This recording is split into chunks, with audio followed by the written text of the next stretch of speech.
Hey everyone, welcome to another episode of Rise Like Lions. I am Kevin, and I am here today with my good friend Frank Bedek. How you doing, Frank? I'm all right. Glad to be here. Excellent. Frank and I have known each other for a lot of years, and Frank and I tend to talk a lot of politics. Frank is a voracious reader and studier of history, and was doing graduate work in history when I was doing graduate work in anthropology back at McMaster University back in the day. So one of the things that Frank and I talk about quite often, and this conversation was triggered by an article. So what I'm going to do just to start out, Frank, is I'm going to call the article up. You sent this article to me, and it resonated a lot with things we tend to talk about when we're doing a lot of Zooming in the COVID era. And the general topic is, where is the North American left at? What are its challenges? It seems to be in a state of crisis. And so I'm just going to call this article up here. And so this was a counterpunch. That's not a thing. A counterpunch article from January 28th, 2022 by Eve Ottenberg. And Eve Ottenberg does some great stuff. And this article really, she's just kind of lamenting, it's the left to demobilize, the usual suspects are to blame.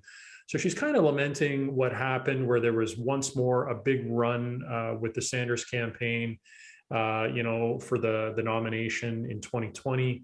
Of course, cruelly, the rug was pulled out from under the Sanders movement. Really it was South Carolina that did it.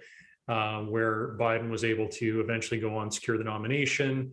And, in the article, Eve Ottenberg is sort of saying, this is nothing new, that she's basically arguing that the Democratic Party pretty much exists to ground out progressive movements, to sort of render them ineffectual and to subsume them beneath the moderate corporate Democratic Party, machine. And then she's also basically saying, that the entire government is really captive to both the military industrial complex, large corporations. And so, she paints kind of a bleak look in terms of the left's ability to push back against the corporate agenda. And also, she mentions here, she quotes, I just want to get the source right, because I found this was quite interesting. She was basically saying that, Michael Clare, a war and peace expert, is predicting about 100% chance of a Cuban Missile type crisis between either the US and Russia or China within 3 years. So it's kind of interesting. When Eve was writing this, of course, Ukraine hadn't quite escalated to the point that it has right now. So anyway, maybe she's being prescient here. But so Eve Ottenberg is writing about the dire state of the left today. And so this is something that Frank and I, like I said, we talk about quite often. So with that as the general framework, let's get into it. Frank, what was your reaction to Eve's article? Why did you send it to me? Well, she talked about the way that, the left in some respects has a lot more influence, latent influence, I guess, than ever. What Sanders was offering, what the squad, so-called the squad, represents, is something that you really didn't see in American politics in the 70s, 80s, except for Jesse Jackson's Rainbow Coalition. There was that. Yep. But through the 90s and the noughts and the teens,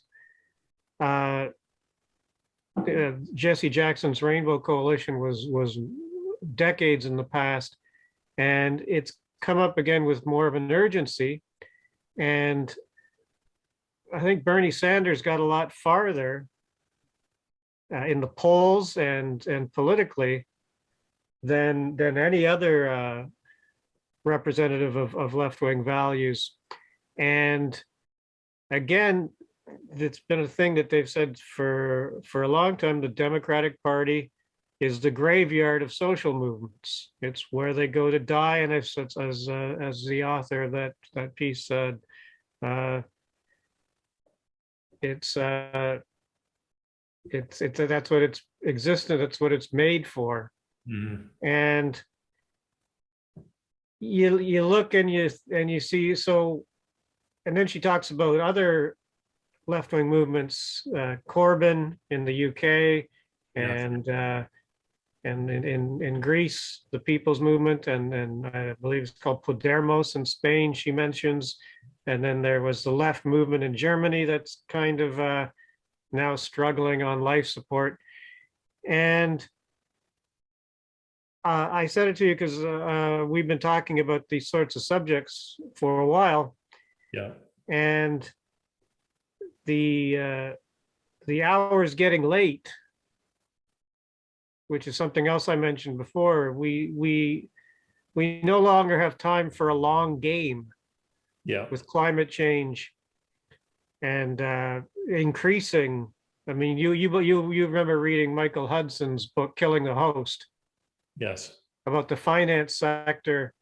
Uh, you know, money is now what drives the American economy, and to a great extent, the Canadian economy and the British economy. At a certain stage of capitalism, investing in things and in building things is no longer the most profitable use of capital.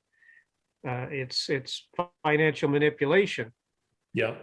which doesn't produce anything, but still wants returns. And so it's begun to cannibalize the real economy, Yeah. like a parasite killing its host.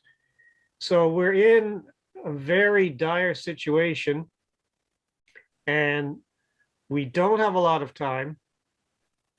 And I really don't see the left as having learned enough lessons or any lessons from the past 50 years to be able to do, because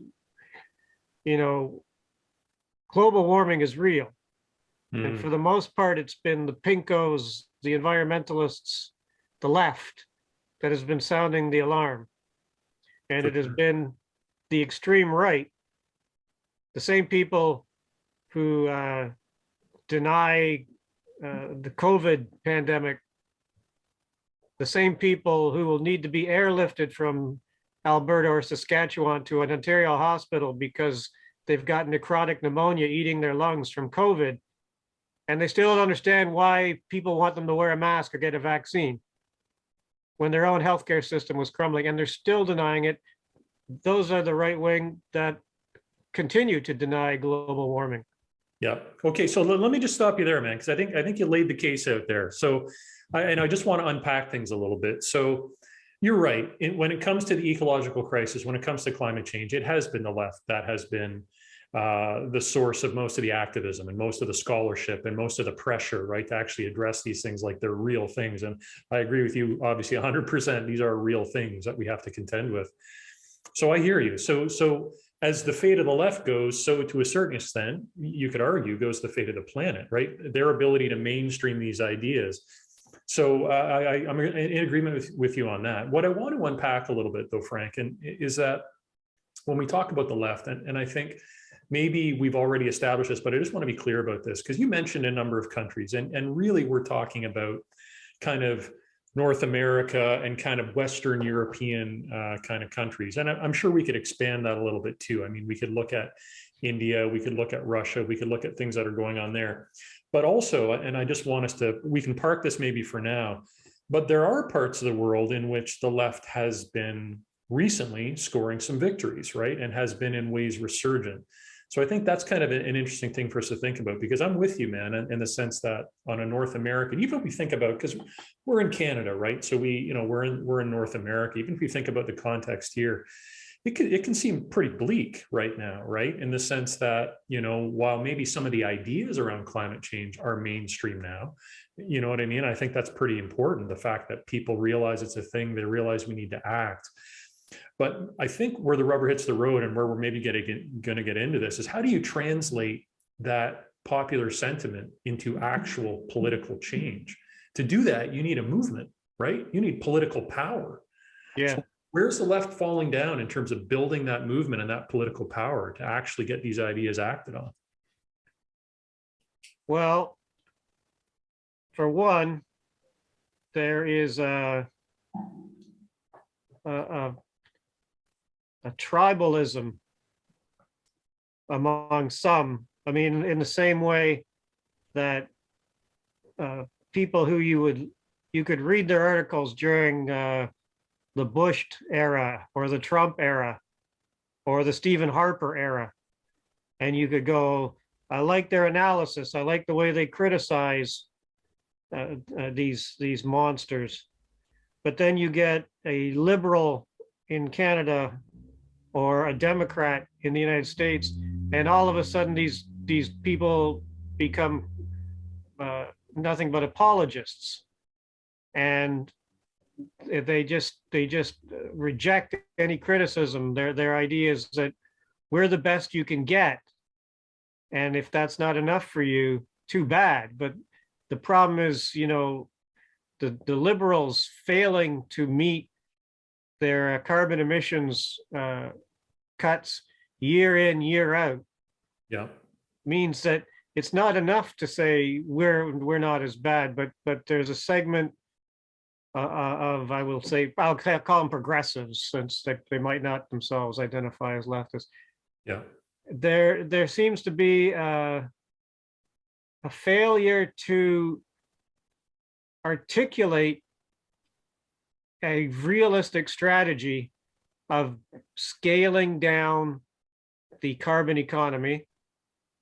And on top of that, there seems to be a failure to appreciate the nature of the enemy in the struggle. With everything that the left does, it seems to me they go, we are going to march in the streets and we are going to demand that you sacrifice your own self-interest. And if you don't, we will do nothing. And somehow that is supposed to tell these oil industry vultures and these Bay Street and Wall Street monsters who subsidize them, and the politicians who serve them and perhaps hope to get post-political careers out of them, Yeah. to actually make these sacrifices, make these cuts to their own profits. Yes. And so on the one hand, you know, you tell people we're going to end the oil economy, and you go, okay, so what happens to the auto industry? How do we transport goods? What about heating homes? And I mean, you've probably studied people writing about alternative economies more than I have, especially in the last 10 years. But I don't really see anything that speaks to an ordinary Canadian about what this post-carbon world is going to look like and what everyone's going to be doing. Yeah. So you can't have also how we get there, right? Like I think that's what, and I want to pick up on that, man, because I think this is a really interesting thread. The ideas are out there, right? I think we both know that there are people talking about steady state economies, talking about no growth or low growth economies, post carbon economies. Like all of the ideas are out there. They're floating around in the you know, the cultural miasma. But yeah, exactly. How do you, first of all, convey those ideas to people such that they understand them and such that they think that they're possible, that you're not just sort of spouting, you know, liberal tree hugging BS, right? And then also, how do you get people on board to actually make them happen? And so one of the vehicles for this, and I want to get your thoughts on this, because, you know, we've talked about this in the past, man, about the idea of a Green New Deal and a just transition, right? And these to me seem, anyway, in my sense, and you can feel free to poke holes in this, but I think these are potentially useful frameworks, right, for accomplishing both the explaining it to people and the building. Because at the end of the day, you know, you got to build a majority coalition to get things done at some point, right? And maybe it's just a bare majority, but still, you need a lot of people, right? And so I think the idea of a Green New Deal, what it's tried to do, and a just transition tries to do the same thing, is to bridge the old school dichotomy between you can either have an economy or you can have sustainability, right? And so these things to me seem to be trying to call bullshit on that and sort of saying, well, wait a second. In the transition to a post-carbon economy, there's going to be a lot of stuff that needs to get done. There's going to be a lot of solar panels that need to be erected, and wind turbines, and retrofitting of buildings to make them energy efficient, et cetera, et cetera. So if these frameworks exist, these conceptual frameworks, why does it seem, and let's just use Canada as an example, why does it seem that it's so hard to get more and more people serious about these ideas such that they're willing to vote for them, to actually put their money where their mouth is on these things? I'm not sure how to answer that question, because on the one hand, mainstream Canadian voters will say in the polls that they're even willing to make sacrifices to deal with climate change. Mm-hmm. And the liberals will talk a good game, and these mainstream Canadians will vote for them, and then nothing changes. Mm-hmm. And so on the one hand, there is a consensus, a climate of opinion saying, yeah, we got to do something about global warming, and I will vote for this party that says it will do these things. But on the other hand, I don't know if that's just skin deep. And for instance, there's a couple of old bloggers who I read. They're men of the left. They're all in their 60s and 70s, but they're very, very left-wing, very disgusted with liberal lies. But one of them admits that every couple of years he takes an airplane flight to the UK to visit family. And we shouldn't be flying in airplanes. We got to do something maybe, but so even this person cheats. Yeah. And how much do mainstream Canadians mean when they say, I'm willing to make sacrifices for the environment? Mm-hmm. Mm-hmm. But on the other hand, something else we've both said is that we really don't have to sacrifice. Yeah. We could have a lot more leisure. Yeah. We could have we could do we could scale back and continue to have a high material standard of living. But again, it's not up to ordinary Canadians, ordinary Americans, people who spend most of their time figuring out their jobs and their families and being a normal person, as opposed to people like you and I who read all of these books and constantly worry about these things. I think the left has to say what really is going to happen, the path to get there. Mm-hmm. Mm-hmm. What is going to be required to cap these emissions, to reduce these emissions, and what's required to build solar panels? What kind of resources and emissions go into building solar panels, go into building wind turbines? And I'm more of a politics humanities guy, but apparently there's something like rare earth materials and all sorts of other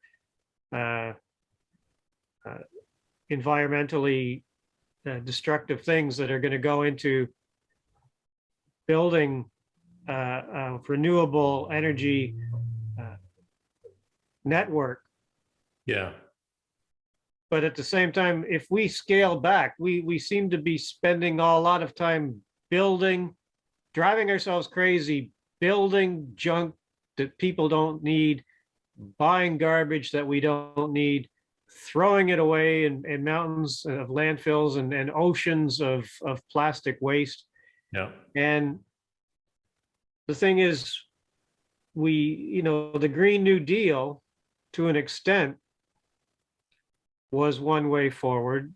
These things coming out and treating it like the boom that ended the Great Depression, Yes.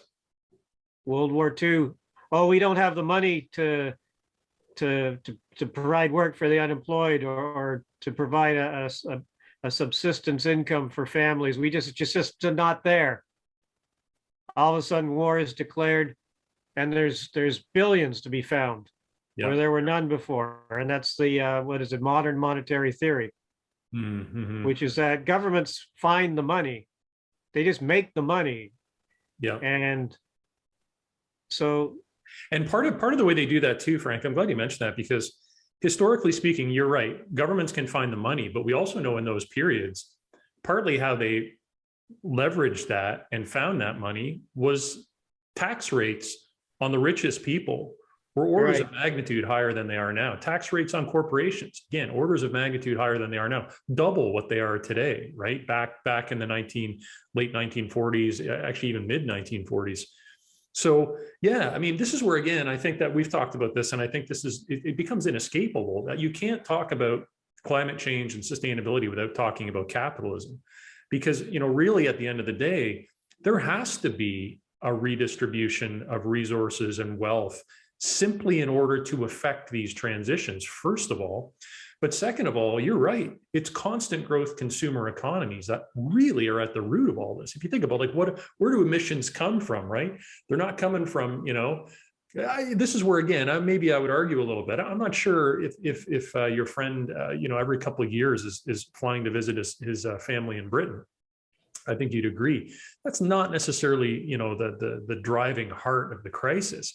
It's this idea that we do have these disposable economies, right, that are driven by large producers, that are driven by the Amazons and the Walmarts and of the world, right? Not your small local mom and pop businesses. You've got to confront that system at some point. You've got to confront capitalism, right? And so that's where, again, the left has a challenge, I think, but also an opportunity in linking issues of redistribution, economic justice, all of these things with the climate crisis as well, right? And I think that the Green New Deal, you're right. I mean, the weakness of it is maybe it can be looked at, let's grow our way out of the ecological crisis, right? Well, it'll just be green growth. That's a fair criticism of it.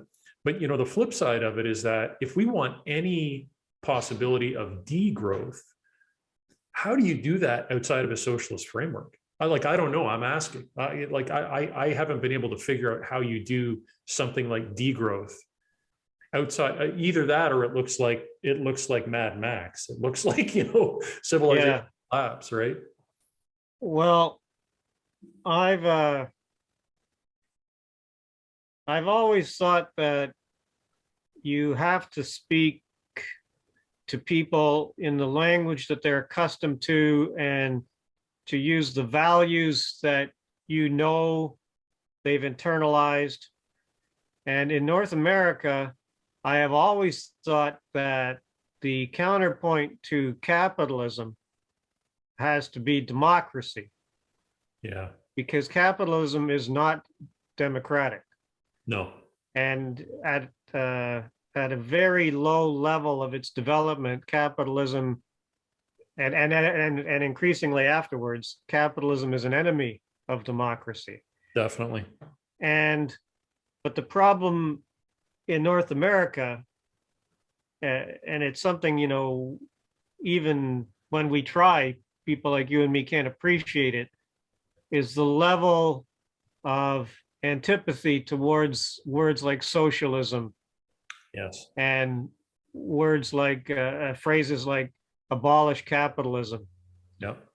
Because so many people have been, capitalism per se isn't bad. I mean, again, you're talking about you and I trade a book, or like, hey, we just had a trade, and we're both benefited from it, and or you make something and you sell it at a craft show or something.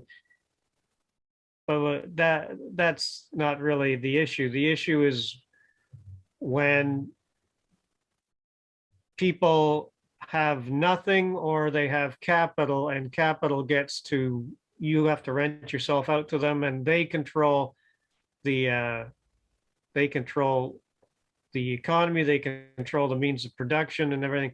So I've always thought you got to argue with North Americans about democracy, and you have to point out, but you really have to have a clear picture of the post-carbon, the zero growth economy. You have to tell people what life is going to be like, everyday life is going to be like in that world that you're talking about. Yeah. And I mean, I'm not saying that the left is guilty of it now, but there used to be talk about building the new socialist man. Yes. And again, it's in cases where the church in European countries was a real opponent of socialism and was daily conducting propaganda against it. I can see why they targeted the church, but the ordinary people were very alienated. Yeah. And so you have to really, really make an effort every day, the left, instead of writing, as I've said to you before, you go through the daily page of Counterpunch or Rabble or Common Dreams or any left-wing news site, and 3/4 is criticisms and critiques. Yes. It should be, at this late stage of the game, it should be half, at least half, should be about the world we want to build and how we're going to do it. And Yeah. it's what I want to say before, in case I forget later. Again, when you talk about building this world, you have to think about who is going to oppose it. Yep. And what they're going to do. Because, and that's when I talked also about replicating the idea that the way militaries they conduct war games. They say, this is what we want to do. And they have it's very simple. You capture some area of land or something. Yeah. It's a very simple objective, but they go, now, what does the enemy have to stop us? And what are they probably going to do? And we don't do that on the left that I can see. Yeah, for sure. And we've talked about this, and I agree with you, Frank. And this is really a strategic analysis, right? As opposed to just, criticism is part of, if you think about the various moments in the act of social change, criticism is one of those moments. You've got to deconstruct that which is messed up and point out the failings and the flaws and that sort of thing. But to move beyond critique, I think then is the strategic question of like, okay, well, what the heck are you going to do about it, right? Yeah. And I like how you said war games, and I've mentioned this, I know in the past, is that there's a really neat tradition that some leftists took from Antonio Gramsci, right? So the Marxist intellectual who was, imprisoned by Mussolini and all but died in prison, was released about a week or two before he actually perished. But his writings on social and political change were really interesting and very, very strategic. And he even used kind of like a revolutionary, almost militaristic language to talk about it. That's how hardcore he was about it.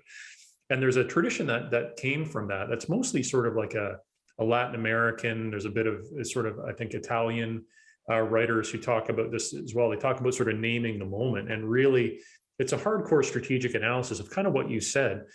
If your objective is A, then what are the forces opposing you? What are your potential allies?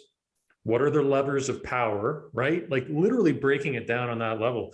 And I agree with you, man. It's sort of like, I think we both get excited when we see an article that even comes close to that, right? Because it's almost like finding a little jewel amidst a whole bunch of the usual stuff, right? Yeah, there needs to be more of that for sure. And I can't agree more. And also, I like what you said about we got to paint the picture too, right? Like you can't just sort of constantly talk about. It used to drive me crazy about the idea of like, oh, we'll figure that out after the revolution. After the revolution, it'll all be good. After the revolution, it'll like, well, yeah, maybe it won't be, right? Because maybe there won't be a revolution. Well, you're right. There won't be a revolution, and also maybe if you haven't thought this shit through beforehand. maybe Yeah. things won't get all solved, right, and figured out. So those are important things, and it speaks as well to this idea of practical consciousness, which is something that is, in the left tradition, there is a tradition that sort of focuses on this idea of like, well, wait a second, like regular people, working people tend to be pretty practical in the way they look at the world, right? And I think some people can consider that pejorative. I'm not sure it is. I think that's actually a strength of a lot of working people, is that they're like, yeah, okay, you're painting these pretty utopian pictures, but how is this going to work, right? So I think you're right, man. Like we need to get better at articulating things on that level, right? Because I think the last thing I'll say, and then I'll give you some space to jump in, is I like how you said that earlier on, that this sustainable world that we can envision in a lot of ways will be better than what we've got right now, in the sense that you're right, it doesn't have to be a massive trade-off in standard of living, but there'll be more social ownership, more collective ownership, more cooperation, more provision of things such that not like, not everyone needs a flippant snowblower, right? Maybe one person on the street needs one, and then they can clear everyone else's driveway. I mean, that's a little bit of a trite example, but I think you're right. Things could be better, but they'll be different. But how do we explain that to people in a way that brings them on side, right? Well, it just came to mind while you were talking, let's picture, you can picture whatever super famous celebrity you picture, and I'll picture George Clooney. I got him in my head. There you go. What does he do you think? He probably goes to restaurants to eat. Mm-hmm. He probably reads the news, something on his laptop. I mean, he goes places, but once he's there, he's just a human being. In the end, they don't really, as human beings, as animals, they don't really do much that's different. Yeah. I mean, they have more clothes, but you put them on, if you have, you know what I'm saying? That you don't really need all that much. Yeah. And I mean, they travel. I mean, you can travel, other people travel. I mean, it's just the environment that he might be in. The restaurant might be really fancy, but I mean, even I've been in a fancy restaurant a couple of times. It's really the things that we do as humans, as animals, don't really require the mountains of garbage that even ordinary middle-class Canadians have. Definitely. And you just say, look, you will, instead of buying all this garbage, instead of being inundated by advertising and trying to keep up, with this is the other thing about capitalism, is they take the credit for technology and science, but science and technology and engineering, these are separate disciplines. And they're deeply social. Each one of them is deeply social. Science itself is deeply social and cooperative. Right? Yeah. So capitalism taking the credit for what science and technology have achieved, taking all the credit, is a game they've been allowed to get away with for far too long, because now they misappropriate resources and they don't produce anything. And that's the nature of capitalism. Financialization is the end result of any top tier capitalist economy, because by its own nature, it pursues profit. And so living standards are declining under capitalism, despite what we're capable of technologically. And so we just, there will be less consumption of resources. You won't have to drive somewhere every day. We produce enough food, we produce enough housing, we have enough heating. in our, and we waste so much in the way of resources, as you say, stuff like retrofitting homes that will provide jobs and make us more energy efficient.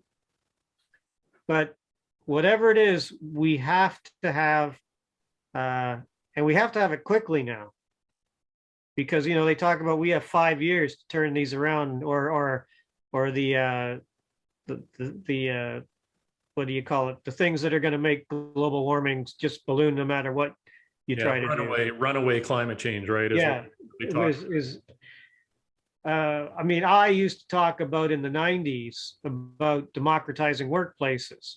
Yeah. And I would say with a democratic state and democratic workplaces, because I think, governments can't coordinate everything. Yep. But a strong government is like one that will go, okay, what are we going to do? Like a government, they start to have some of them to a degree in the Scandinavian countries, where they go, what do you want to do? What do we want to do as a society? Yeah. And, one example I can think of here in Ontario is looking after the elderly. Yes. The way capitalism does it is disgusting. It's literally disgusting. Well, murder turns your stomach. Yeah. Is that, so as a society, do we want to do that, or do we want, obviously there's not a lot of money in retirees. Say generally, they don't have a lot of money. Yeah. There's not a lot of money to be made looking after these people. So you have it subsidized. You have it politically run. Anyway, what I was talking about was democratizing workplaces. So you have democratic workplaces that don't go, oh, you're going to regulate our polluting. Well, we'll shut down. We'll move to Mexico. Yeah. And instead, the workforce says, no, we're not going to shut down. We're going to stay right here. Yeah. And so you could have in tandem a strong state, and democratic economies that would become increasingly less market oriented. Yeah, and I think that's a good point, that there are mechanisms, right, to democratize. Like if you think of democratizing workplaces, like obviously there's the model of a worker cooperative, which is kind of like the extreme idealized awesome end of that, like Mondragon, for instance, in Spain. But also if you look at Germany's industrial democracy system, right, where you have mandated worker and union representation on all boards of directors, of corporations of a certain size. There's so many creative ways to move towards that, right? Where you're right, you're harmonizing the interests of workers with the businesses they work at, such that you're right, like such that workers wouldn't put themselves out of a job. They wouldn't vote to offshore their own production, right? Mm-hmm. And I think that, that there's what's exciting is like for all these things that we're talking about, there are models that exist in the world today. And so one of the things that I've often thought about, man, is that simply doing a survey of all of these different options, all of these different possibilities that exist that are more humane, more sustainable, more equitable, right? And that are already in practice, right? That I think that would be a useful task, just because it to me, for two reasons. One, it speaks to that whole like, oh, show me this can work, the practicality that a lot of people have, right? And if you can point to like, well, it's working in these 4 countries, and if you want more information, here's the studies that show it works, like you can do that. But also in terms of the how do we move there, I think it then starts giving us concrete policies to shoot for, to say, hey, listen, this seems to be working pretty well, right, in this country. And we're seeing this already, right, in the sense of the universal or the sort of global discourse around a basic income, for instance, right? You see now that's popping up everywhere. I mean, Green New Deal discourse is everywhere. Just transition is taking a little bit longer to take hold, but it's still popping up everywhere. So to me, this speaks to there's an important cultural aspect to this shift, right? Part of it is definitely about politics. It's about voting. It's about movements. It's about civil disobedience, right? I think civil disobedience. Yeah, we both understand the role of that, right? But also this cultural struggle is real too. Like, we got to get these ideas out. We got to get people excited about these ideas, which would then motivate them to do things like vote or commit civil disobedience, right? Ideally. Yeah, I mean, there has to be, as I said, I mean, you said, and again, I don't want to dismiss the importance of criticisms. You know, I learned a lot from reading Chomsky and reading Chris Hedges and all those other writers. As I say, half of your daily news feed, though, should be about alternatives and about how to get there. And Mhm. uh, one thing we have to talk about is the way that things are polarizing Mhm. as capitalism starts to cannibalize cannibalize itself, the capitalist societies. And you know, in Latin America, I mean, they knew they were being exploited in the 1940s and 50s, as Marxist ideas probably was around with the more educated uh, members of the societies, Mhm. but you know, urban workers even in the major cities, and they understood that nothing was going to change unless they could get out from under you know, American domination. Mhm. And there's a very good article in a recent Jacobin by Yves Engler about how Canada took a leading, Trudeau's government, not Canada, took a leading role in the busy work of attempting to crush socialism in Latin America. So the Trudeau years, Canada was, and Canadian mining firms Definitely. also take advantage of those countries. But anyway, in the 50s and 60s, they understood what was needed, and it was a non-capitalist, anti-capitalist, or very regulated capitalist uh, thing they were proposing, Mhm. and it got crushed by American-backed military coups, and they suffered in the 80s an entire lost decade of like negative 15% GDP and whatnot. Then so I asked a friend of mine who's from Mexico, I said, like, who are the people who are, you know, 30%, 40% voting for these in Mexico, the PRI or the PAN? Mhm. And he said it's the sort of people who don't like they don't like change, they don't like feminism, they don't like the environment, they don't like social, they, you know, they have vague ideas. The sort of people who get, you can see them in Canada and the United States, who get, they get weird and uncontrolled emotions when they see the flag. I Mhm. mean, these people exist everywhere, and but Yeah. for the most part in Latin America, they know what the score is. It's like you can't hide it. The Mhm. majority of people understand.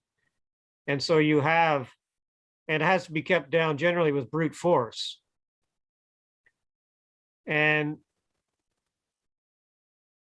capitalists will support fascists. Yep. And it's the same in Afghanistan, for instance. I just finished reading a book about Afghanistan under the occupation, and it was published in 2018. But there was a lot of corruption, a lot of warlords, and a lot of new up and comers with connections with the United Nations or the Americans. And they probably thought they were pretty smart as they were making money, and the Americans were pouring money into the country, and they were ripping off people below them, Mhm. and they probably thought they were pretty smart all the way up to the fall of Kabul.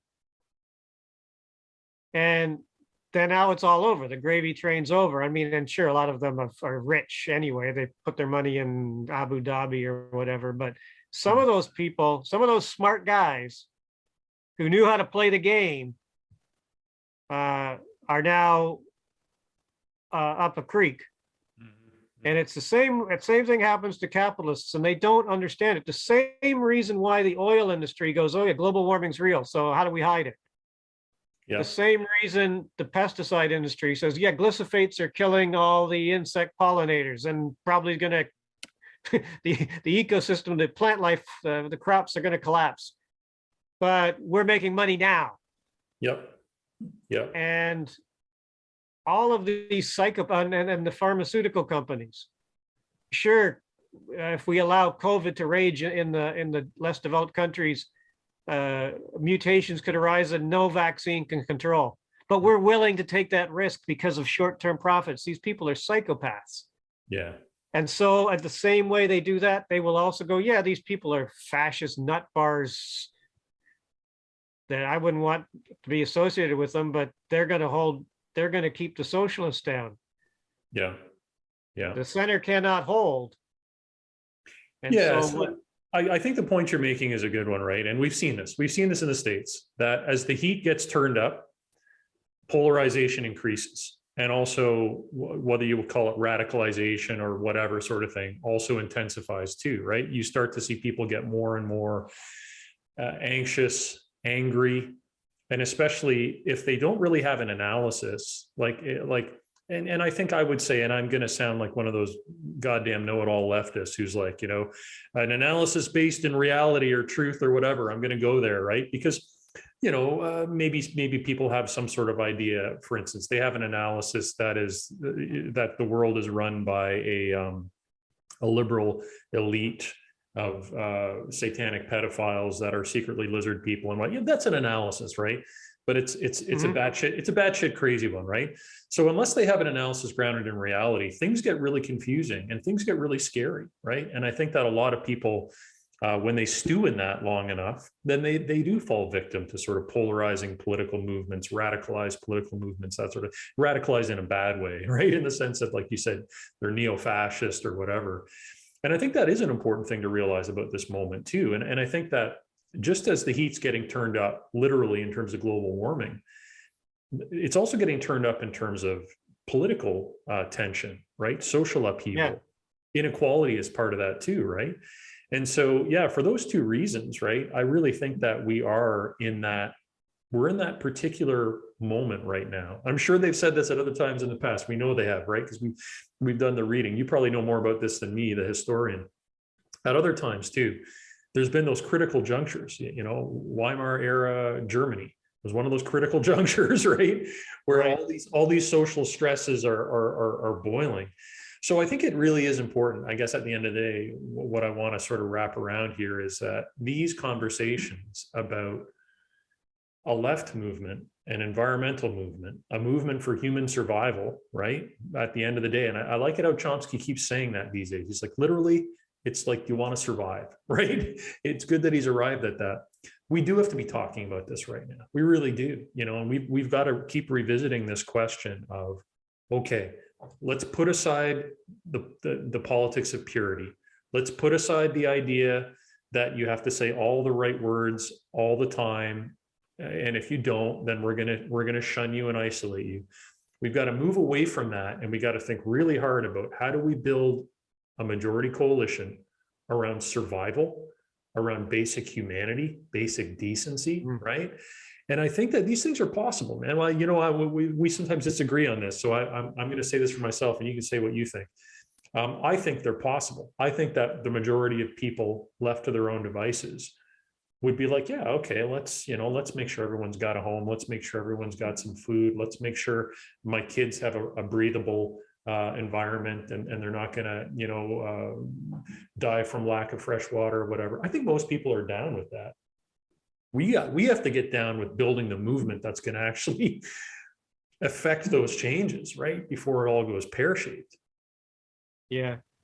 Well, I'm not going to disagree with you that when you say it's possible. For personally, I'm like Yes, of course it's possible. I don't know why we're not doing it. Yeah. I don't know Fair what, enough. uh, and yeah, when I mean, I'm doing this talk because I still have hope that in the end humanity is going to pull it together. Mhm, mhm. Uh, but I don't. I mean, I read news sites every day, and I pick up the odd book, but I don't follow the economy or various political movements as closely as I once did because uh, I have one thing, and I won't get into it, but I'll remind you that I have brought up uh, campaigns of large scale things like if Harper is this bad, let's do this. If Doug Ford is this bad, let's do this, only to be met with just silence. And meanwhile, you ask, okay, well, what do you have? What do you have planned? What's the plan then? What's your plan? Yeah. And well, nothing. I'm just going to post masturbatory outbursts on Facebook about to the barricades, comrades. And it's that level of childishness. Yeah. Yeah. And I when I picture what the left is asking for, I just see this vague cloud. I picture this fog. Oh, we're gonna get rid of the automobile. We're gonna how? Mhm. Again, I agree that has to happen. We don't need to build so many cars, and I mean, we should. But what are you talking about? Yeah. Yeah. What are these people going to? How many people are employed in all of these dangerous industries that we're going to shut down? What are we going to have them doing? Instead of writing another criticism of some esoteric subject, put on your thinking cap and tell me Yeah. what you're going to do, who you're going to go up against, what they might be doing to try to stop you. Think about it as we have 5 years.